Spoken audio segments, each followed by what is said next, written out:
নমস্কার বন্ধুরা, শাস্ত্র কথা পরিবারের অপর এক উপস্থাপনায় সকলকে জানাই স্বাগত। আমরা সকলেই জানি যে আগামী 22শে জানুয়ারি শ্রীরাম জন্মভূমির পবিত্র স্থানে অভিষিক্ত হতে চলেছেন স্বয়ং ভগবান শ্রীরামচন্দ্র। প্রাণ প্রতিষ্ঠা হবে শ্রী ভগবানের বিগ্রহে। যে মুহূর্তে প্রাণ প্রতিষ্ঠা হয় সেই মুহূর্ত খুব শুভ, এমনটাই সনাতন ধর্মীয় বিশ্বাস। তাই সেই সময় শ্রী ভগবানের নিকট শুদ্ধ মনে প্রার্থনা করলে অবশ্যই তিনি তা পূরণ করেন। বন্ধুরা, ওই শুভ দিনের কথা চিন্তা করে আজকের উপস্থাপনা। আমরা আজকের উপস্থাপনায় শ্রীরাম রক্ষা স্তোত্র অর্থসহ আলোচনা করব। কারণ শুদ্ধ মনে এই স্তোত্র পাঠে শ্রী ভগবানের চরণে আমরা সকলে আত্মসমর্পণ করতে পারব।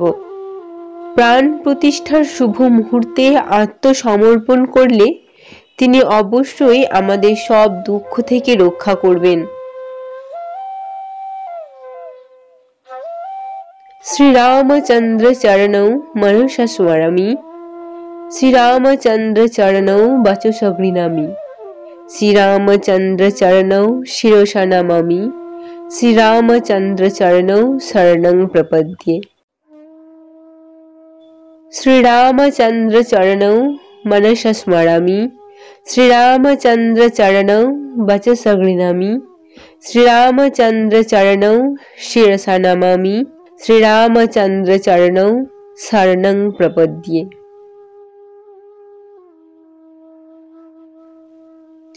শ্রীরামচন্দ্র চরণৌ অর্থাৎ শ্রীরামচন্দ্রের চরণে বা শ্রীরামচন্দ্রের চরণদ্বয়।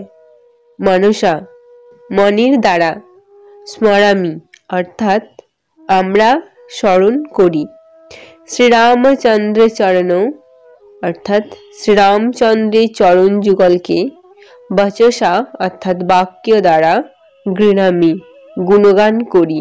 শ্রীরামচন্দ্র চরণৌ প্রতিবার এই শব্দের একই অর্থ হবে।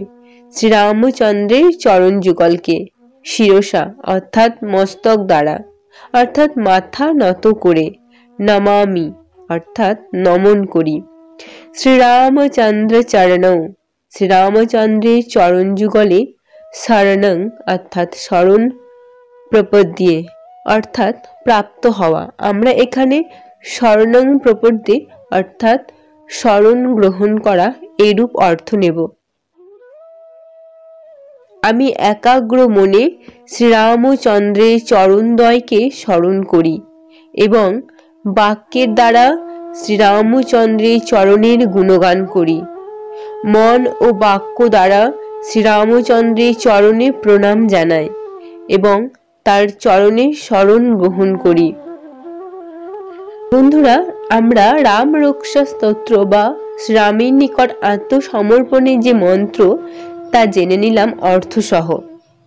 এই উপস্থাপনাটি দেখে আপনারা উপকৃত হলে অবশ্যই লাইক ও শেয়ার করবেন। নতুন নতুন তথ্য জানতে অবশ্যই শাস্ত্রকথা চ্যানেলটিকে সাবস্ক্রাইব করে আমাদের সঙ্গে থাকবেন এবং এই ভিডিওটি সম্পর্কে আপনাদের মতামত জানাতে অবশ্যই কমেন্ট করবেন। ধন্যবাদ। জয় শ্রীরাম।